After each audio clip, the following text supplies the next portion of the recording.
이어서 이번에는 순천방송국 연결해 보겠습니다. 자, 황윤준 앵커, 여수산단 위기 여러 차례 전해주셨는데 단기 노동자들도 힘든 상황이라고요? 네, 석유화학 산업 위기로 여수산단 공장들의 가동이 줄면서 특히 일용직 노동자들을 중심으로 고용 위기가 심각합니다. 지역에서는 위기 대응을 위해 정부의 도움을 요청하고 있지만 고용위기 지역 지정은 미뤄지고 있습니다. 보도에 손준수 기자입니다. 여수산단의 한 공장 앞 도로입니다. 전국에서 일꾼들이 몰려 만성적인 주차난에 시달릴 정도였지만 지금은 빈자리가 눈에 띌 만큼 한산합니다. 보도블록 위까지 주차하는 그런 사례도 좀 많았었습니다. 그 퇴근 시간에 나와보면 그냥 한산합니다. 석유화학 산업 불황에 여수산단 주요 업체의 공장 가동이 줄면서 실업자는 빠르게 늘고 있습니다. 특히 공장 신설, 유지 보수에 투입되는 플랜트 건설업 종사자는 지난해 3월 9,300여 명에서 1년 만에 6,900명으로 26.1%가 줄었습니다.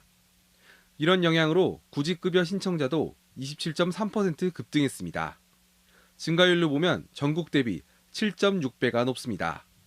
여수산단의 위기로 여수 지역 고용은 무너지고 사람은 떠나고 지역 경제는 폐허 직전입니다.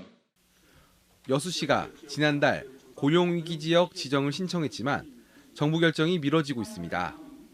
고용보험 피보험자 증가율 등 정량지표 부족이 이유로 꼽히지만 지역 경제의 기반이 무너지고 있는 현실을 외면한다는 지적입니다.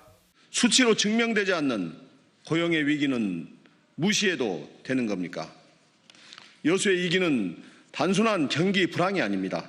산업 전환기에서 발생한 구조적인 고용 붕괴이며 국가가 책임져야 할 위기입니다. 여수 국회의원들은 또 이재명 대통령이 대선 과정에서 석유화학 산업 경쟁력 회복 특별법 제정과 정부 주도 구조 개편을 약속한 만큼 정부가 그 약속을 하루빨리 이행해야 한다고 강조했습니다. KBS 뉴스 손준수입니다. 광양시의 미래 비전으로 해양시대 신성장 거점이 제시됐습니다. 전남연구원은 오늘 광양에서 열린 정책 비전 투어에서 친환경 철강 도시와 2차 전지 특화 도시, 물류와 교통 거점, 1,000만 관광객이 찾는 관광 도시, 청년 벤처 창업, 광양형 미래 농업 등 7대 비전을 제시했습니다. 이 자리에서 김용록 전남지사는 광양은 전남에서 가장 젊은 도시이자 유일하게 3년 연속 인구가 늘고 있다며 자연과 산업이 어우러진 광양을 신성장 거점으로 집중 육성하겠다고 말했습니다.